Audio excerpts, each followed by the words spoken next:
Oi, oi. Yes, it's the old Cockney Buddha. I hope everybody's having a good one. Doing a good one? Having a good one? Whatever you want to call it. Anyway, I hope you're all good. And I wanted to, I don't know, I just got done with one of my guys and we was talking about vulnerability.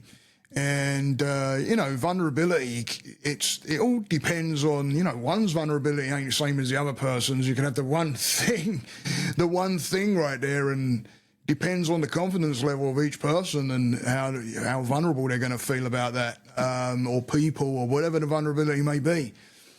Comes on like a scale, doesn't it? It's like, the less you know, the more vulnerable you feel. But you know what? The less you know, you can actually do something about that. So we always talk about vulnerability as not being a very good thing, but it's actually not a bad thing either. We try and cover our vulnerabilities.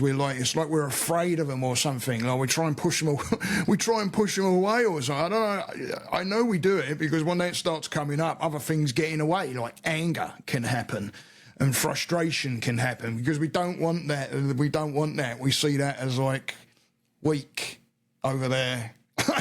But, vulnerability is not a bad thing either. It really is not a bad thing either.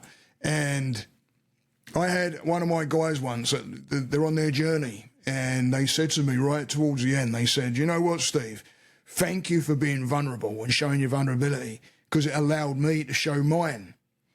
And I'll tell you what, you may connect with someone with one of your vulnerabilities, and then they can have an understanding of maybe the way you're thinking or the way you are. Maybe you're quiet and you've got a vulnerability around something, not wanting to speak or something. But, if someone else knows about that and they may connect with you and understand, you get a better understanding. We all think we're being judged for our vulnerability. And, for those that do judge, hey, be judged. That's what I always say. Let the judge be judged, because I tell you what, I know I can judge myself quite a bit. Nobody's perfect, and there ain't no such thing as perfect. Stop it. But don't worry, don't panic over your vulnerability, guys. It's a good thing to allow it to be there and sit with it. Sit with what that vulnerability is. What is it? Dismantle it. What does it feel like? Why is it there? Why would you be feeling, the intensity of what that vulnerability may be? Or if you've got no vulnerability at all, what's that? Question it. Find out. Ask the questions and the brain will bring forth the answers. Well, hopefully. That's what we all want.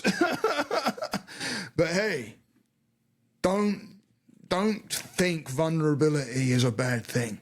That's one of the things I wanted to get out there, the message I wanted to get out there right now, is not thinking that vulnerability is a bad thing. Because I'll tell you what, showing your vulnerability, when I've seen it on others, this can come into play, and I have a heart for that, and being able to connect with that and seeing that person being vulnerable, and you're able to see that instead of covering up. And then you're saying, why isn't anybody talking to me? Why isn't any? And then we go into that victim mentality. Well, you're not talking, you're not communicating. You're not communicating what you're feeling and your emotions around those things. And that all comes into that vulnerability. So everybody get out there and don't worry about your vulnerability so much. It's not a bad thing. It's certainly not weak. We are all human and we all have our certain things and our certain vulnerabilities. You're confident in one thing where somebody else isn't. You've got no vulnerability with one thing where somebody else has got a shit ton, and vice versa. So it's one of those things that we work with. Right? Stay that course, guys. Namaste.